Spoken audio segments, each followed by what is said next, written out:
Welcome to the Slade ham experiment. Choo choo. Is that the sound that a spaceship makes when it takes into the midnight skies? That's where we are. I'm Slade Ham. I'm your host. I am drinking tea.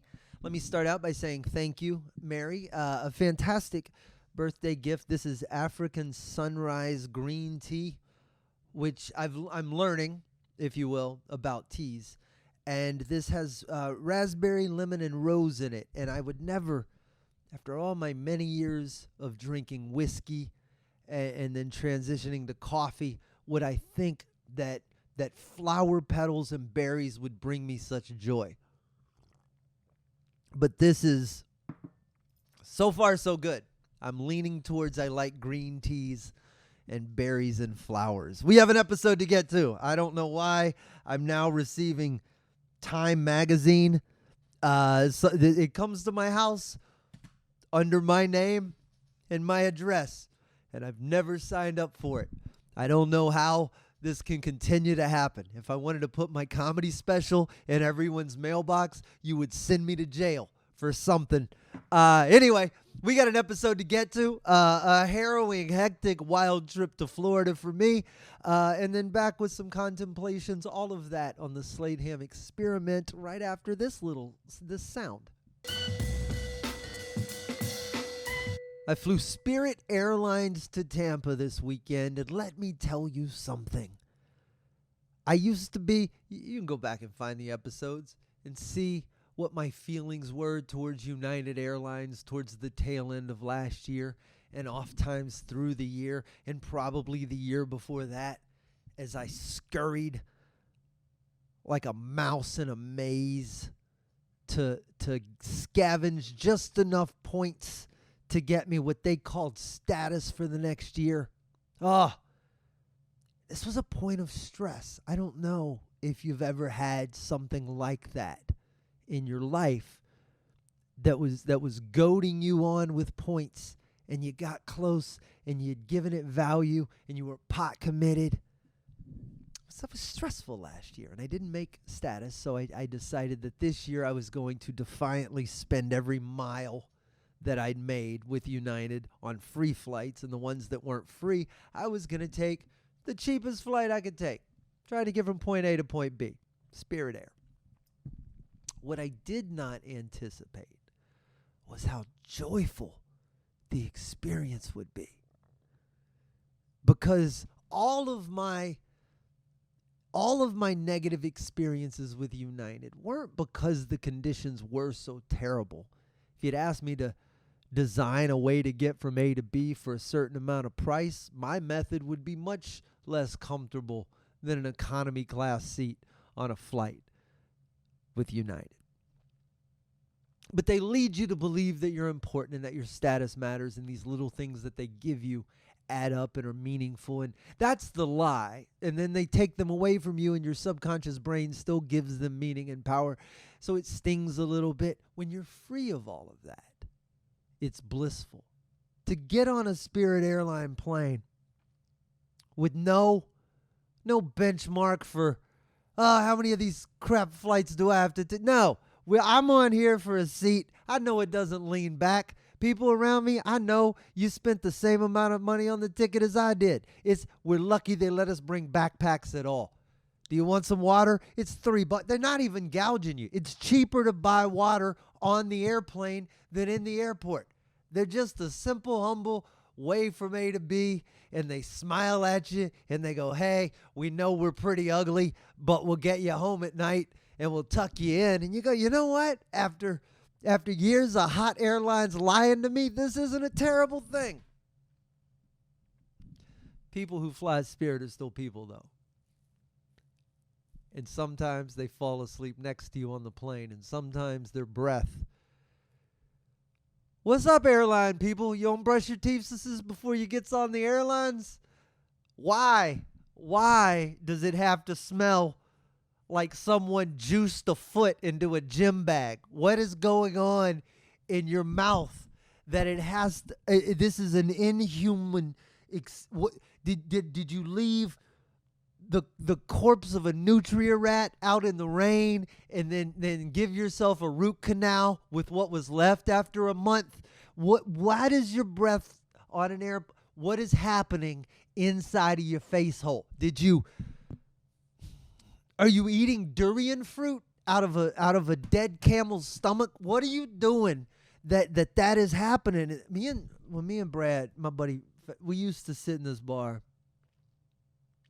and he could sense it.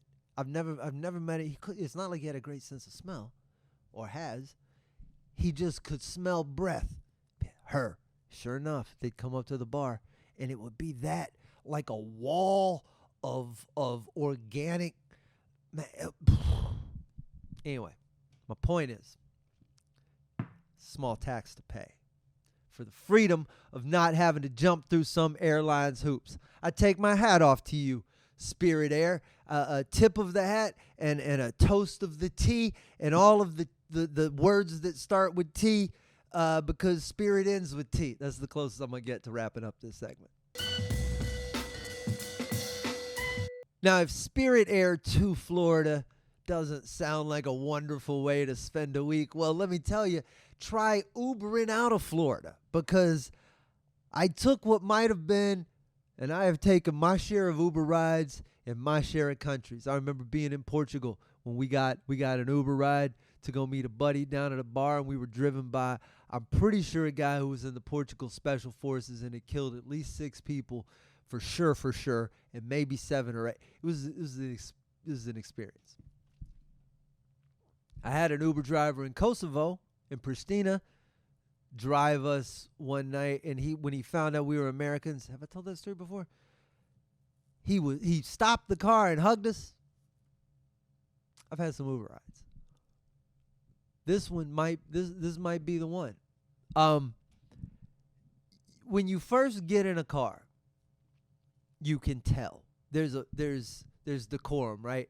Sometimes people, if they've been sitting there for a moment, when you get in the Uber, they'll quickly right their posture. I realized I was slouched, but now there's people here. Let me get into professional mode. There are also Uber drivers who leave their seats leaned all the way back the whole time. Oh, hey, I thought this dude was laid back. I had a shield, right? I had a extrovert with me. That always helps. I recommend keeping extroverts with you at all times. They're like conversational umbrellas if you're an introvert. You just put your extrovert over your head, and then keeps all the talk off of you.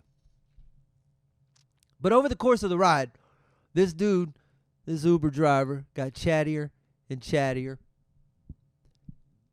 and started talking about his life back in New York. I don't understand what it is about an Uber. We take it for granted that these people are all professionals, right? Like we're getting in some white glove butler's about to drive us from point A to point B and these aren't limo drivers. These aren't professionals. These are me and you with a car and a side hustle. But I forget that. I get in the car, I think I'm getting in some sort of professional environment where there's rules or what. It's not. I know 9 times out of 10 I'm getting into the car for a therapy session. Because Uber drivers, why you use these as your therapy? I don't know. I understand it's cheaper than real therapy, and it's also less likely that someone's going to tie it back to you and it's going to get back to anybody. I understand all that. But why dump your whole life? This is a 40-minute ride back to the airport where I'm going.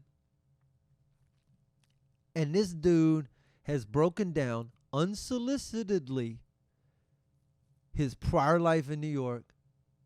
The girl, Kanice, she's called once. He's taken the call, so I know she exists, who is living in New Jersey.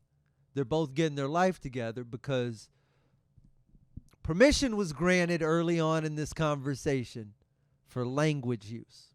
And when you get in a car with an Uber driver, if you say the first curse word, you better believe is cursing all the way to wherever you're going. So this dude got permission to cuss. So the first 10 minutes escalated just a little bit each more. And I checked the car for cameras. I thought I was on a hidden camera game show because I thought it might have been a rapper I didn't recognize, perhaps. Had sound a little bit like DMX, also sound a little bit like Tracy Morgan, so maybe not just rapper. But he started to tell everybody, let me tell you everybody, man, I had to get out of New York because I was partying. I was partying. Just driving. I used to party. So after about the 32nd or third time he said party, I kind of perked up. I got a little concerned. Is this dude talking about his cocaine days? And he came down to Florida? Because the conversation started innocent enough. Just him down here. The weather was hot. Didn't really want to be here, but he was taking care of his moms or something, but couldn't tough it out. He came down here to drive. He didn't drive. Because this dude was coked out the whole drive to the airport. Once he got to partying, we got about 15 minutes from the airport. He's giving his life story. He's invited me to ask what he means by partying 39 times now. I haven't bitten, but I can tell. And I'm starting because I've spent a lot of time in cars with people who party, and you can spot it. You can spot the escalation. You can sort of see when it kicks in, and you can sort of tell that, wait a second, this pretty much lines up with the amount of time you were spending outside waiting on us to come out. So, now we're just talking about the length of the line that he did, because he woke up on that drive, and it just got more and more interesting. About 15 minutes out, he went to the phone, and I thought for sure, here comes the pitch. Here comes the mixtape. I'm about to hear this dude's album, and he's about to hustle me to buy it. That was my real expectation. I knew where we were headed. And then he goes, yeah. And he hit play. And Carly Rae Jepsen's Call Me Maybe came on. And he turned it up as loud as you could turn up a Toyota Corolla. And he went batshit crazy. He has got his hands in the air. I'm so bewildered by this, I couldn't pull my phone out in time. But he followed it up with Aerosmith's Crazy. Like on cue. Like his soundtrack. Like his WWE intro music. Aerosmith's Crazy starts playing. Now, all of this is coming from I'm guessing, a late 30s, early 40s black man. None of this, the music choice. If you had given me 1,000 guesses, I never would have gotten to this. Yet here we are. And he scrolled past good music. He had Tupac's Machiavelli album. Like, you recognize good music. You're like, you went to this because I've seen your whole playlist. You went to the only 3 white bands you had in this playlist that's my thought as I'm watching him do this. First of all, he's going to play his mixtape. Second of all, he went to the white music that I would know. So, you know what I mean? Like, he was trying to placate all of these stupid thoughts. I'm thinking all of them wrong. This dude loved this music. And on cocaine, he really loved this music. Everything he's doing. Oh, Aerosmith. This is my favorite. Listen to this. They don't even got this rock and roll no more. These motherfuckers can't do this. Yes. Come on.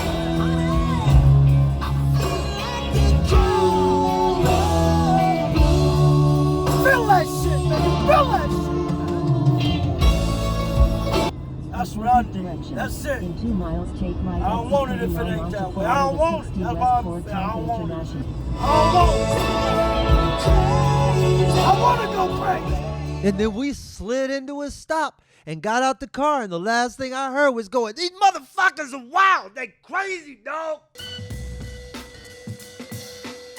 One of the things I love about Florida, I can't say it with a straight face. Florida sucks. It's like Texas, but worse.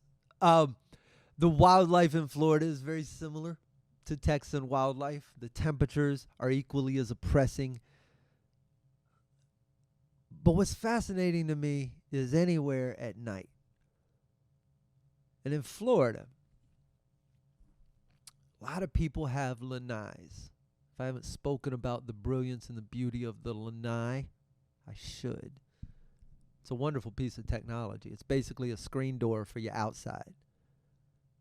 Covers your whole back. People put them over their pools, keeps leaves out of them. They're just big screened in spaces, but not even sunroofs. There's no solidness. They're just outdoor screens. Keeps the bugs out. Lets you sit on your back porch at night in a swampy environment without being mobbed. But outside of the light in any given space, especially where there are plants that can rustle, night can be terrifying. I found myself sitting on a Florida porch by myself, deep into the eve, midnightish, and I heard a rustling on the other side of the lanai. Just you hear a scurry, the trees, could be anything, lizard, frog, possum. I've grown up in the woods. I'm very familiar with outside. I don't get nervy about stuff like that.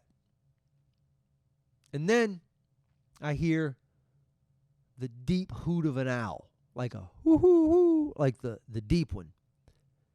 And then I hear some more scurrying, followed by another sound. And if you don't know this owl sound, you should look it up. If you've never heard a screech owl screech, it does like a, I can't do it, I'm not a bird caller, but like a whoop kind of up. I thought I was hearing a Bigfoot the first time I heard one of these things. So now you got owls. I don't know. Maybe it was a Bigfoot. Maybe, I don't know. Maybe owls don't even make these noises and I'm making this up.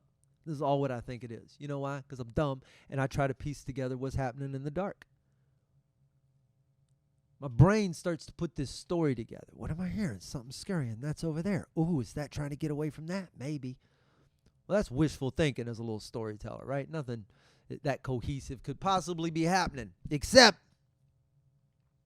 I heard that owl again. I heard a rustle in the bushes. I heard a screech. Then I heard all the bushes rustle. Then I heard some other screech. And then I heard the growl of what appeared to be a dog. Might have been a crocodile. I don't know. This is all happening in the dark. Then I hear the squeals get louder. This is no possum. I know that. Now it sounds like a raccoon. I can't really tell. For all I know, it's a chupacabra.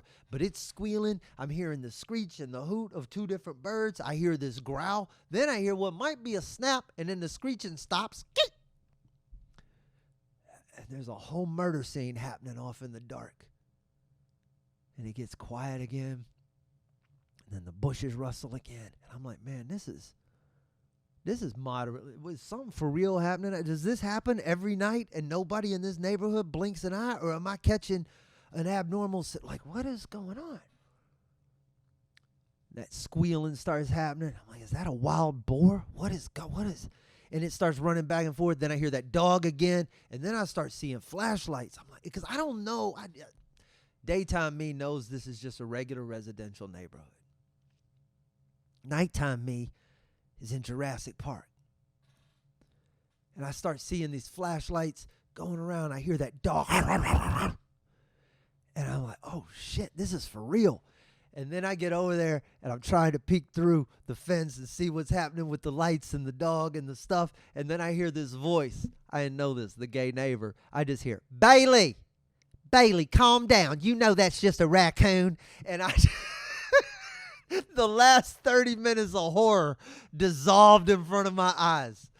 I was like, thank you, gay neighbor guy and Bailey dog, for saving me from my nightmare imagination. That's what we do, isn't it? Our imaginations fill in the gaps in a story. We take enough pieces of information and then we plug in the difference and we decide what it all means. And then we live our whole lives based on whatever that thing was we came up with. That's how it works. I'm fascinated by how we think and how we form ideas. I'm even more fascinated with how we convey them. Language remains amazing to me. What we're doing right now is amazing to me. The fact that I can say, think of a dog, and you just thought of a dog is crazy. The fact that you all just thought of a different dog is even crazier. And if I tell you, no, not that dog, a different one, you all just changed your mind to a different dog. And it was a different dog than the different dog that was the different dog before. My point is, all of that is sort of a form of mind control. It's what I love about stand-up comedy. Right? I'm getting to create an entire scenario of visuals that plays out in your brain. How? By making some clicking and some humming sounds with my voice. Do we ever think about that? Stand-up comedy in general. There's a specific form of language that I just get to walk on stage. I have these thoughts. I think this thing is funny. When I put these ideas together in my head, it makes me laugh. Well, I want other people to feel that. So I'm going to bring them together in a room, and then I'm going to go on stage and through a series of noises I make with my body that come out of my mouth, that'll make the air shake in a way that makes your ear shake in a way that makes your brain have the thought I had. And then you'll make a more specific sound, laughter, out of your face hole in response. That's the fact that we don't talk or think about that in general is absolutely bewildering to me. We just go about our day like this is happening automatically. Oh, well, we figured it out. Let's just lump it together and stick it in a box called talking. It's such a weird concept that we take these sounds, and these sounds are just representative of letters, or letters, more importantly, are representative of sound. It's definitely that way. But how do we even learn those? The alphabet, why is the alphabet in the order the alphabet's in?